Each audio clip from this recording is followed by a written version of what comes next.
Je crois qu'il profita, pour son évasion, d'une migration d'oiseaux sauvages. Au matin du départ, il mit sa planète bien en ordre. Et quand il arrosa une dernière fois la rose et se prépara à la mettre à l'abri sous son globe, il se découvrit l'envie de pleurer. Adieu, dit-il à la rose. Mais elle ne lui répondit pas. Adieu, répéta-t-il.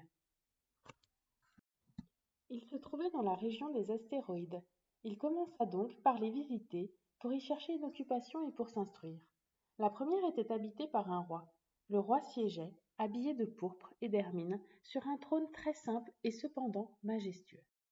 Je voudrais voir un coucher de soleil. Faites-moi plaisir. Ordonnez au soleil de se coucher. Si j'ordonnais à un général de voler d'une fleur à l'autre à la façon d'un papillon, ou d'écrire une tragédie, ou de se changer en oiseau de mer, et si le général n'exécutait pas l'ordre reçu, qui de lui ou de moi serait dans son tort? Ce serait vous, dit fermement le petit prince. Exact. Il faut exiger de chacun ce que chacun peut donner, reprit le roi. L'autorité repose d'abord sur la raison. Si tu ordonnes à ton peuple d'aller se jeter à la mer, il fera la révolution. J'ai le droit d'exiger l'obéissance parce que mes ordres sont raisonnables. Ma vie est monotone. Je chasse les poules, les hommes me chassent. Toutes les poules se ressemblent et tous les hommes se ressemblent. Je m'ennuie donc un peu. Mais si tu m'apprivoises, ma vie sera comme ensoleillée. Je connaîtrai un bruit de pas qui sera différent de tous les autres. Les autres pas me font rentrer sous la terre. Le tien m'appellera hors du terrier comme une musique. Et puis regarde, tu vois là-bas les champs de blé? Je ne mange pas de pain. Le blé pour moi est inutile. Les champs de blé ne me rappellent rien, et ça c'est triste. Mais tu as des cheveux couleur d'or. Alors ce sera merveilleux quand tu m'auras apprivoisé. Le blé, qui est doré, me fera souvenir de toi. Et j'aimerai le bruit du vent dans le blé.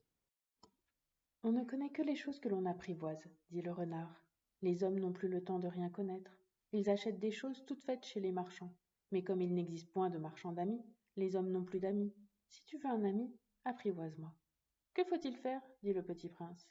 Il faut être très patient, répondit le renard. Tu t'assoiras d'abord un peu loin de moi, comme ça, dans l'herbe.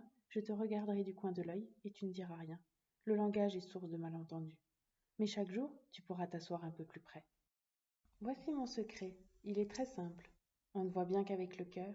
L'essentiel est invisible pour les yeux. Les gens ont des étoiles qui ne sont pas les mêmes. Pour les uns qui voyagent, les étoiles sont des guides. Pour d'autres, elles ne sont rien que de petites lumières. Pour d'autres qui sont savants, elles sont des problèmes.